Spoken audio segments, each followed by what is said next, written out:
If you want to know how to change your Apple Music subscription plan, this is going to be the only video that you'll ever need to watch on the internet. So let's get straight into the video. The first thing you want to do is open the Settings app on your iPhone and simply go ahead and click on the profile of your Apple ID. Once you've done that, you will spot this little subscription tab that you want to simply go ahead and tap on.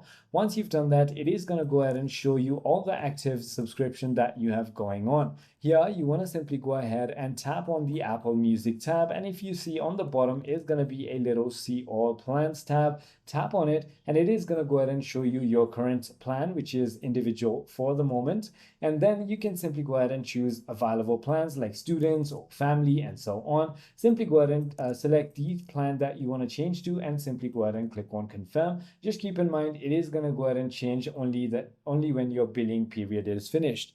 I hope this video clarifies everything for you. If you have further more queries, feel free to comment down below and I'll see you on the next.